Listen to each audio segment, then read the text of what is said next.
Hi, this is an unboxing and review of the Cloud IP camera. This is a 720p IP camera and it comes in a box like this. Take a look at some of the features. On this side here you have a little QR code you can scan to get the app for both iOS and Android. In the back here you have some specification. Look like we have H.264 compression. Got megapixel P2P technologies for plug and play. It supports two-way audio. It supports Wi-Fi, power over Ethernet if you have a optional power supply. It supports 32GB SD card. And it has in-app notification. Here's the phone installation instruction. It's a phone installation trilogy. I guess there's 3 steps to do it. Connect to the power, download the app, and then turn on the video to watch it. So it's a pretty simple P2P setup. Let's just go ahead and open it and see what comes inside.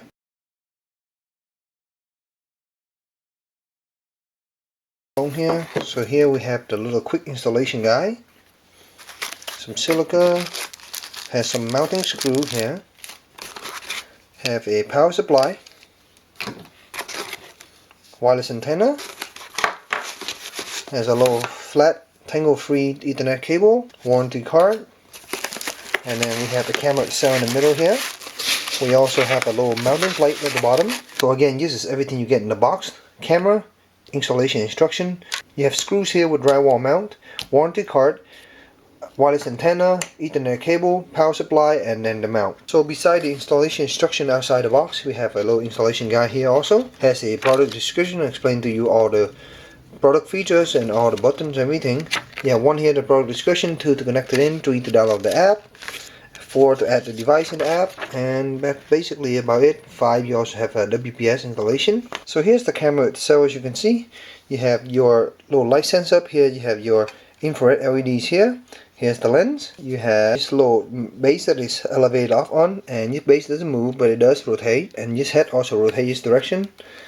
Not much on the head here. There are speakers output on this side. Look like the microphone is hitting down here. The bottom unit here, you have 3 little LED indicators. You have Wi-Fi, power, and Ethernet. The back unit, you got all your little options here. We have the 5V power input right here, Ethernet port. You have alarm output here, micro SD slot to record, motion sensor, those kind of thing.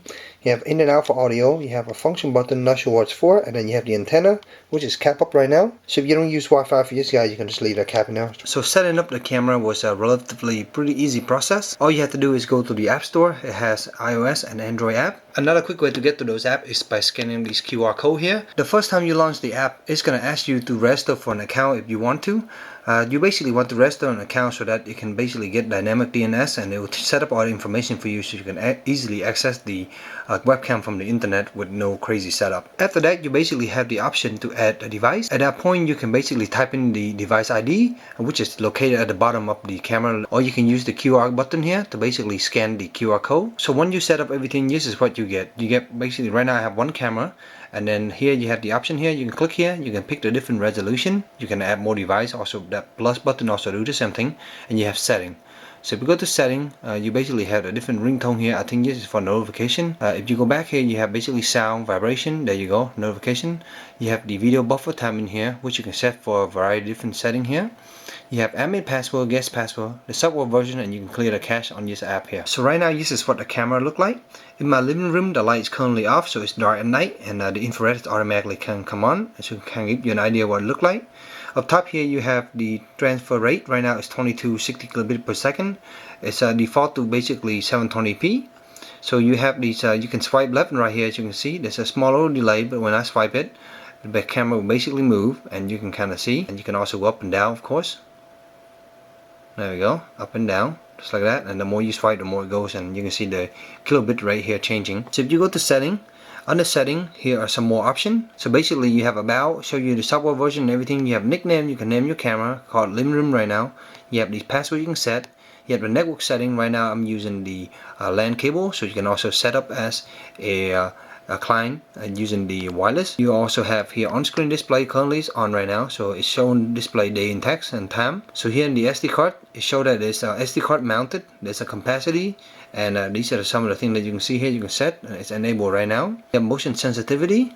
Right here you can set different motion sensitivity for during the day and during the night. You have alarm action. You can set different alarm using that alarm output. So you see here, if you have motion detection, you will basically automatically record something. You have schedule recording, which you can set to enable it, and you can set different schedule setting. Let me turn it on here to show you.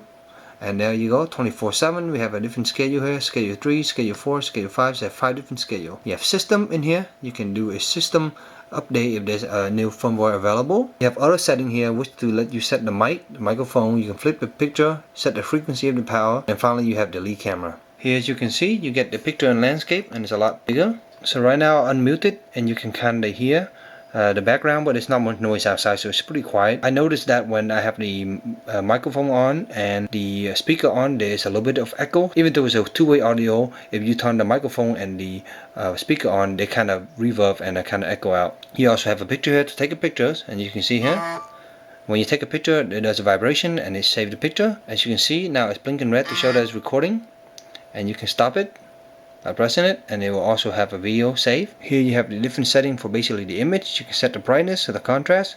So this camera gives you plenty option to do all those settings. You also have day mode, so basically right now it's set in auto, so you can turn it on and off. Since it's dark at night, I turn the light on, and now you can see the color. The color pre-production is pretty nice. It's very vibrant. So during the day, especially for outdoor, it looks really nice. You can also adjust, of course, the saturation, the sharpness, and those kind of things here in the setting. And under record here, you can see other different recording. So here's the snapshot. Here's some playback, and you can see here there's a video, so you can actually click on it.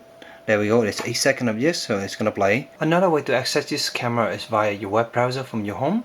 You can also do use over internet, but right now I want to show you from my house. I have the IP address statically set on my camera, so I can basically know where they are. But if you don't, then it will be DHCP, and you just kind of have to figure out what the IP address is. On your phone, under setting, you can basically pick your camera and go to setting. And under the network, you basically see the IP address of your camera, and that's how you can access it on your computer. So inside, when you access your computer, you have to download basically a little plugin to use it.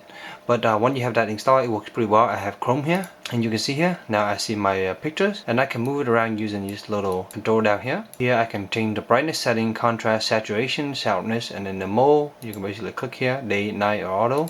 You can also flip the image if you need to, and also the power frequency you can set here. So that's basically home, and if you have multiple cameras, it will show up here on your list. I only have one right now. We can look at the different list of playback, and just kind of show you the different SD card setting. So you can press play and kind of see the video that I have recorded earlier randomly. Under message, you basically will see the different recording and different snapshot here. So if you have notification and motion on, it will basically take an image and kind of let you know what's going on here. Next you have setting, and under setting is where you can change everything. So when you're away from your house and you need access to your camera, another way to do that besides using your app is visit this website. It's mipcm.com. And when you visit that website, if you register for an account before, all you have to do is just log in. After you log in using your username and your password that you created before, you basically get access to your camera just like this, and so it's pretty easy. So overall, the Univivi U600W camera works really well. This 720p camera has a really nice resolution, and as you can see from the video, it looks really nice. Initially, when comparing this to the other IP camera, I noticed that my picture was not as sharp as it could be, and I found out that on top of the unit here, there's a little knob here that you can rotate to change the focus. So if, in case your camera pictures seem to be out of focus, check that knob. The camera also had the ability to record pictures and video when it detects motion or just all the time using the micro SD card. So it's a really nice option, and it's basically one self-contained unit, so you don't need any server to run this guy basically. Speaking of server, I do have a Synology server to run basically all my camera to, and I found out that this guy here, I'm unable to get the stream to basically put this guy into my Synology app. So if you're trying to take this and run the stream of this guy into your computers or your MVR, you're not going to be able to do it. I asked the manufacturer, and they say due to security reason, they're not giving out that address, and I tried to use iSpy to find it, but I'm unable to find it. Basically, you buy this unit, it's very easy to set up, and it's a self-contained unit, and if you have multiple cameras, you can basically use the same app to control all of them. So in the end, this is a pretty nice high definition security camera that can be used to record stuff and take pictures using the included SD slot in the back. Through most of my testing, I plugged this into a Ethernet LAN, but I did test the wireless connection. The wireless reception was pretty good. When using it on wireless, there is a small delay when moving and panting the camera compared to when using it on LAN. So I hope your short little review helped you in your purchase decision, and if you have any questions, please let me know in the comment below, and as always, stay tuned for future review. Thank you.